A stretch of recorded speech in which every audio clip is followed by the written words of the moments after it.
I just found out that Goldfinch is not doing any more loans. What the heck? It's a lending platform. Stick around to find out what's actually going on at Goldfinch. But if this is your first time on the channel, here we cut through the hopium, look at the data, tell you the good and the bad, and let you decide what you think about the project. So this one was a doozy, guys. At first glance, it's a RWA lending program. It still is. But the model is they would take loans and bundle them so users can buy them and earn yield on that loan. And they put them into a pool, right? You can earn yield on that. On their website, all their documentation goes through that very clearly.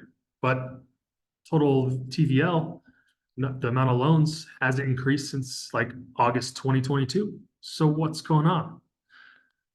So what happened was they've switched their model, but it's not really on the website yet.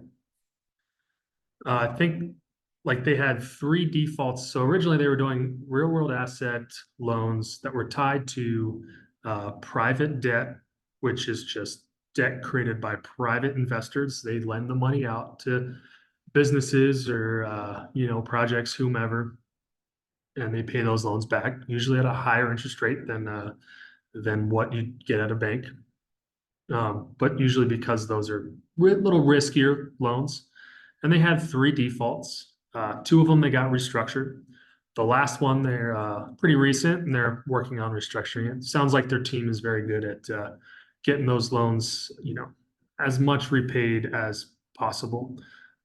So there is definitely some challenges in that department. And I think they were seeing that it was kind of, maybe a little slow to scale up the loans with that model. So they pivoted to a new robo advisor.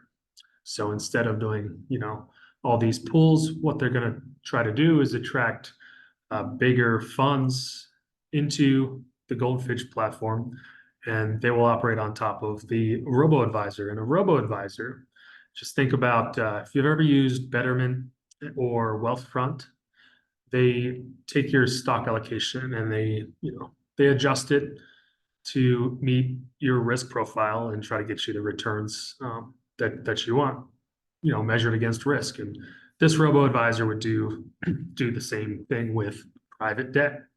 So you'd have bigger businesses come in and offer up loans that you can fund through that would be funded through Goldfinch and the investors on Goldfinch, and those funds would then be managed by a robo advisor, change around the portfolio to get the each investor, the risk allocation he's looking for. So I think it's a great plan because the robo advisor would earn, well, first of all, it increase the total amount of money on the platform theoretically, because it's going to take less work to get more money on the platform in that model than it would in the previous model. So scalability is a lot better.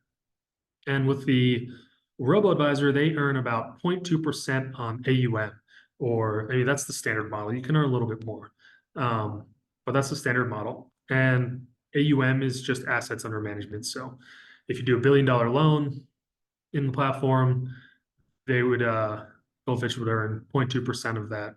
I believe it's every year.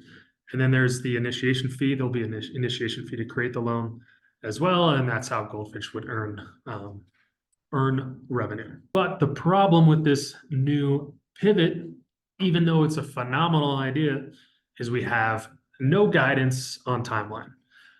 They need approval for the robo-advisor through the SEC. It's the first one in private debt markets.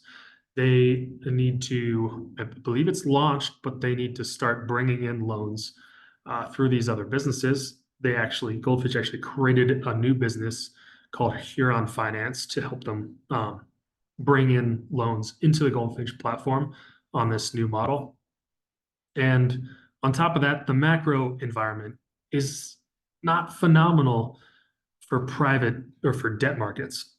You could make the argument it's better for private debt because banks are a little less likely to lend right now, or a little less willing to lend. There's been a lot of pressure under banks. So you could definitely make that argument, but still no plan on what growth is going to look like. And that's makes it really hard for me to put any sort of value on this project at this point until they update us with some sort of timelines on how they see things progressing. There's no guidance, none at all. At least not enough to put a model together. So let's go into the other things like the tokenomics and the backers. They have a lot of things going for them. So here's their website. It is beautiful. Everyone points that out. And I don't really care if you're not growing your loans. But look at their backer. I mean, like I do think they'll figure it out. The pivot is brilliant, and the reason they're able to do it, I think, is because they got this phenomenal team and phenomenal backers. Andreessen Horowitz, Coinbase Ventures, SV Angel, all some pretty big boys in the space. All right, let's look at the fundamentals of this project. So, private loans, private debt is a $1.2 trillion industry, which is good. They've got the robo advisor, blah blah blah, and they are moving to the base network. That is big. That'll be good for them. Get them some more exposure, and should be getting some more tier ones this year. We believe, not confirmed as far as I know, and we covered the revenue potential. Tokenomics, it's an incredibly low supply. I think it's like 114,000. And some people reporting this is like inflationary. It's not inflationary. They don't have any new emissions coming out. I mean, I define inflationary as like new tokens being created. They're not going to have new tokens created. But what they do have is they have backers that own tokens that are able to sell them now. So their lockup period for most of these guys are about 3 years. You can see the distribution there. And then the unlock period, you can see we're about the 2.3, 2.4 year mark here. So about look over 80, about 80% of the tokens, 75 to 80% of the tokens have been distributed to the backers and other interests. So sorry about the zoom. I just zoomed in for you there so you can read it. And this will be in my Substack as well if you want to take a look at it. Like I mentioned, the team is pretty experienced, very experienced. Mike Saul, he's one of the co-founders, head of product analytics at Coinbase. And then Blake West, he was an engineer for Coinbase Payments, also had some good experience and really great financial backers, 10 in total, I believe about 10. Like I said, downside risks, development of this robo advisor. When is it coming? When can they execute on that?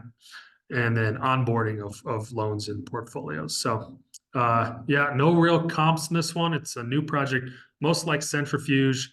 I tried to maybe use IVE, but without any sort of real guidance, it's tough to throw any numbers together. So there you have it. And I'm sure this will make a lot of people angry in the comments. And to be honest, they've got a lot of good things going for them. Super low token supply, possibility to get listed on additional big exchanges. They also have a phenomenal team. They have really intelligent backers who I'm sure are advising them.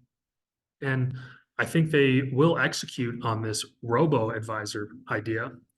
But without any more information or guidance, unfortunately, I can't project this project at this point. So I will update you if they update the public. I will update you and do an updated video. If you want a notification for that video or any of my future reviews, hit the subscribe button and you'll get a notification. I appreciate you guys watching and hope you have a great weekend.